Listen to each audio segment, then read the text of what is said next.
EON Sports Radio's The Lunchbox with Dan Lonergan. Great to have your company right around Australia. Well, the Dandenong Rangers have had a pretty good start to the year. Some downs, but more ups at the moment. They're sitting top two on the table. Bendigo, probably the team to beat at the moment. They've actually beaten the Rangers twice, and we've spoken to someone from the Dandenong Rangers on a regular basis around about this time over the last 6 or 7 Tuesdays as the season has got underway. Today is the turn of one of their assistant coaches to Larissa Anderson in John White, and John's on the line. John, welcome to the program. Good to have you with us.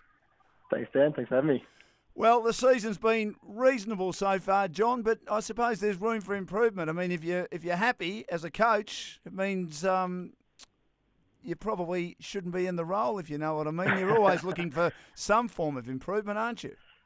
Yeah, definitely. We're happy where we are at the moment, based on what's been going on, I guess, behind the scenes with our playing group, with the injuries that we've had to sort of deal with over the first few weeks of the season. We're just getting no consistency in terms of the rotation. So it's been tough for the players and for us, I guess, to get any continuity. But we're slowly getting there, and we're looking good at the right time of the season, I guess. I mean, injuries are interesting, aren't they? I mean, teams, particularly in a sport like basketball, can have a great roster. They can be as deep as they can. I use the Perth Wildcats as an example. They're losing all their point guards. They're still managing to be reasonably competitive.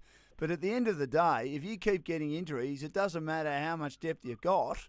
It's going to eventually hit you, isn't it? Very true. I think to combat it, I guess our mess has been the process that we go through at training. Our preparation, especially over the last couple of weeks, has been great, leading into games on the weekend. So, but I mean, as you said, it is hard to when the aim of the game is to get players on court to put the ball in the hole. If you haven't got those players at hand, it's always going to affect you. So, I mean, it's credit to teams that can get up and get over those injuries. And I guess throughout this season, the teams that deal with those injuries best are the ones that sort of go forward and are successful. You've had a few new players come in this year. Happy with the way they've contributed and happy with the way they've gelled, especially your American imports? Yeah, definitely. The two American girls, Nat and Ali, they've definitely fitted in with the group off the court and definitely on the court. They're starting to find their groove. And Nat's actually injured at the moment, but Ali's definitely finding her groove the last couple of weeks. She's also been sort of managing an injury from the from her second session with us back about 6 weeks ago. So it's been a tough ride for her, but she's doing a really good job of getting her head around everything and working her way into the rotation regularly and being a regular contributor for us. So yeah, we're pretty happy with that. How important, John, is it to keep a really close eye on your imports when they come into your system and they come into a new country and then they get injured early on to make sure that they're settling in? Do you need to spend a bit more time with them than you do with maybe other recruits who are from Australia? Yeah, definitely. I mean, we've got great support staff with our physio Mandy and Dom, our strength and conditioning guy, and they've been great at keeping all of our injured players really on track, and those players dealing with those sorts of issues. I guess the start of the season, you're looking at recruiting personalities as well as the skill, and those. I mean, you can't teach someone personality really. You can always teach them the skill, but if you've got those players that are totally professional and ready to really give up everything to really put in for that team, I mean, it's going to make your job a lot easier in terms of managing their ups and downs a little bit as well. So, I mean, we've got really consistent mindsets from the two of those players, and they're really professional about the way they go about things. John White is one of the assistant coaches of the Dandenong Rangers and the WNBL. He's joined me on EON Sports Radio's The Lunchbox with Dan Lonergan. It's an interesting point you make, John, because you can still do your homework on someone's character and their personality and think, yeah, they'll fit in well.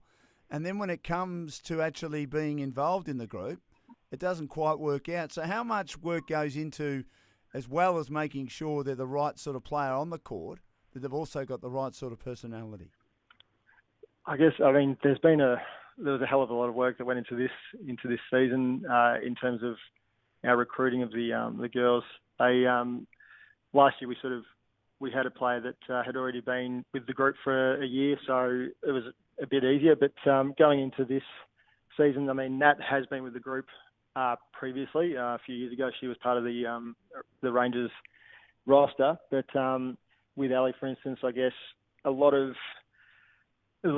effort that went into actually going over to the States and meeting her beforehand. I know Larissa was over there and watched a couple of her games and had a few chats with her and a lot of chats over the phone, over Skype and all of that, trying to prepare her, but also, you try to get as best a feel you can for those players before they get over here, so you sort of can help them assimilate, I guess, for lack of a better word, with the group.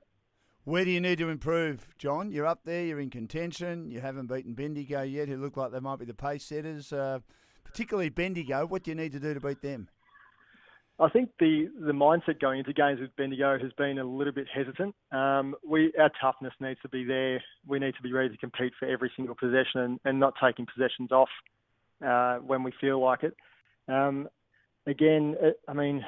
There's always things you can improve on, and as you said earlier, if you're not seeing those things as a coach, you probably shouldn't be in the profession. So, I guess we see glimpses of brilliance every week, and it's just a matter of bringing those glimpses of brilliance and making them more consistent and a regular thing for the team. So, that's our job as coaches, to identify those things and then ensure that the processes are right at practice to get those players on the same page and really doing the things that we need them to do. What has impressed you the most about Bendigo and even a team like Perth, who we were expecting to go pretty well again this year after a good year last year? They're really professional. They turn up to games, and it's definitely a no-nonsense sort of mentality. Bendigo a little bit different to Perth.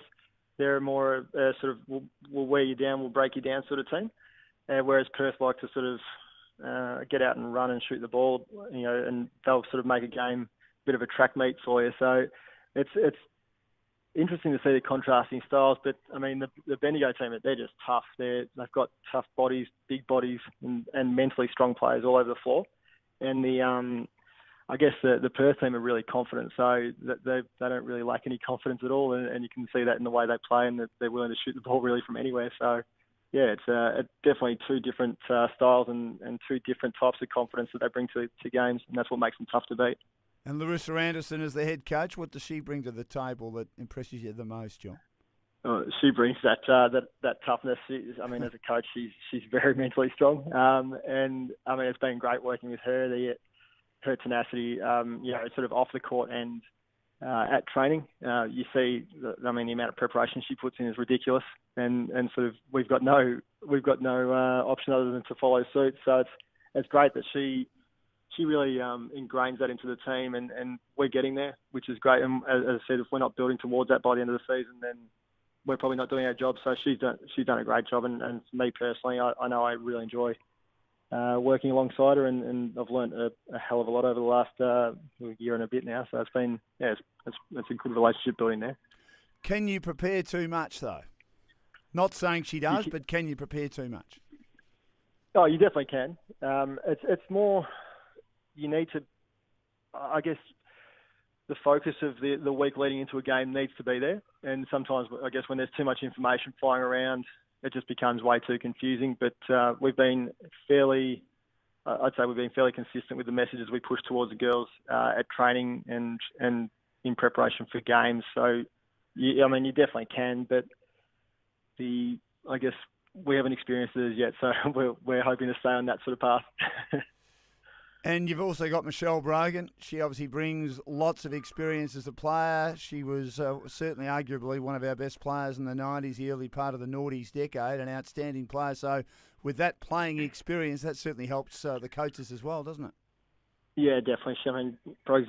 She's a legend. So it's just, she walks into a stadium and she's very humble, and the players automatically respond to her. Anyone really that comes into contact with Brogues is, she just has that effect on people where she's really welcoming, and anytime she speaks, people stop and listen. And it's great to hear her perspective on things and how she would, I guess, do things in her time. And even as recent as last weekend, we had one of our players come to her when she was finding it a little bit difficult during a game, and said, she was just asking her advice on how she used to do things, and actually brought it up and spoke about, her time in the Opal. So it's great for these girls to have that, have Brogues as a resource for them on a weekly basis. And I mean, even coaching alongside her, I've also, I've pulled on a lot of her knowledge to further what I try and do. So yeah, as I said, she's a legend. And I know, John, you've got a role at the moment with Dandenong. It's important this year as you try and win a championship. But do you harbour future ambitions to one day be a head coach? Yeah, definitely. I mean, I think I'd be silly if I wasn't aiming to progress my career. Probably not ready at this point in time to really, I guess, jump in there. I'm still pretty young for a coach, I guess, and a lot to. I've only been involved with the women's side of things at this level for a year and a bit, so probably a lot to learn still in that regard, just the difference between the men's game and the women's game. But yeah, it's definitely an ambition of mine, and yeah, I'm looking forward to all the challenges over the next few years to try and get there. So yeah. How do you know when you're ready? I don't know. I think it's just a gut feeling, and I guess it comes through, I guess, relationship building with the players as well. You sort of, when players start to come to you and they're asking your advice on a regular basis, and it's I guess you get the buy-in of those players too. I think that's that time that you realise that you're ready to take that next step. Good to chat, John. Looking forward to the weekend. It should be another big test for Dandenong. They're in fine form at the moment. They play Adelaide Lightning on November 26th. The tip-off is at 6:30. And just on that, Adelaide yet to win a game, but you'd be folly to take them too lightly because we know that Chris Lucas is a fine coach and just rebuilding that team. Yeah, he definitely is. And, I mean, they haven't lost by large margins, really, and it's definitely one of those leagues that, I guess, with one team dropping out at the end of last season, it's meant that the talent pool is a lot. I guess the teams have got access to more talent now, and it's definitely one of those leagues where if you take any team lightly, they're going to get you. So, yeah, we're definitely coming in fully prepared for Adelaide on Saturday night, and we're hoping to see a lot of people down at the stadium. Good on you, John. Really appreciate your time. Good luck, and we'll be in touch again soon. Thanks for joining us. Thanks for having me, Dan. Cheers. Thank you. John White, the assistant coach, one of the assistant coaches at the Dandenong Rangers.